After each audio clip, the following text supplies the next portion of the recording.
मैं पहले तो बहुत आभार व्यक्त करता हूं समाजवादी पार्टी के राष्ट्रीय अध्यक्ष माननीय अखिलेश यादव जी का कि ऐसे संकट की घड़ी में जब हमारी पार्टी के मुखिया को जेल में डाल दिया गया है, दिल्ली के 2 करोड़ लोगों के द्वारा निर्वाचित 3 बार प्रचंड बहुमत से निर्वाचित मुख्यमंत्री को जेल में डाल दिया गया है। समाजवादी पार्टी के मुखिया हमारे समर्थन में दिल्ली पहुंचे, रैली को संबोधित किया। आज भी उन्होंने भाभी जी से बातचीत करके उनसे हालचाल पूछा, सुनीता भाभी से। तो मैं इसके लिए विशेष रूप से आभार व्यक्त करता हूं आपका। और जिस तरह से दिल्ली में भी ऑपरेशन लोटस शुरू कर दिया गया है, आपने देखा किस तरह से हमारे एक मंत्री को, जिस पे पहले ईडी का छापा पड़वाया गया और बाद में उसको इस्तीफा देने का दबाव बनाया गया। इस लड़ाई में आपने हमारा साथ दिया। फिर से मैं आपकी पार्टी का और आपका हृदय से आभारी हूं। ये 2024 का चुनाव कोई सामान्य चुनाव नहीं है।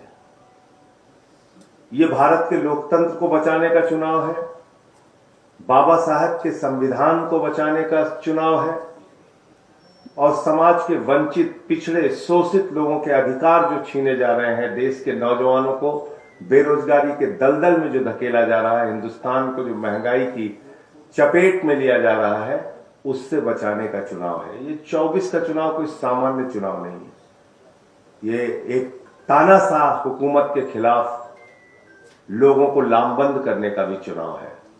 और मैं सिर्फ इतना कहना चाह रहा हूं कि इंडिया गठबंधन 2024 का चुनाव जीतेगा और समाजवादी पार्टी के जितने भी आज जो बातचीत हुई आपसे, अखिलेश जी से, अध्यक्ष जी से, जहां जहां समाजवादी पार्टी के कैंडिडेट उत्तर प्रदेश में हैं, हम यूपी का चुनाव नहीं लड़ रहे हैं। हमारा एक एक कार्यकर्ता, जहां हमारे निर्वाचित प्रतिनिधि हैं, सभासद हैं, चेयरमैन हैं, वो सारे लोग और एक एक कार्यकर्ता समाजवादी पार्टी के कैंडिडेट को जिताने के लिए काम करेगा, क्योंकि ये बड़ी लड़ाई है, लोकतंत्र को बचाने की लड़ाई है, तानाशाही को खत्म करने की लड़ाई है। और मैं तो बार बार कहता हूं कि कोई भी राजनेता अगर वो चुनाव जीत रहा होता है तो ऐसे हथकंडे नहीं अपनाता जैसे प्रधानमंत्री जी कर रहे हैं। अगर आप अपने विपक्षियों पे मुकदमे लगा रहे हैं, उनको फर्जी मुकदमे लगा के जेल में डाल रहे हैं, तो इसका मतलब आपके अंदर कॉन्फिडेंस नहीं है। चुनाव के समय में आप ऐसी कार्रवाई कर रहे हैं।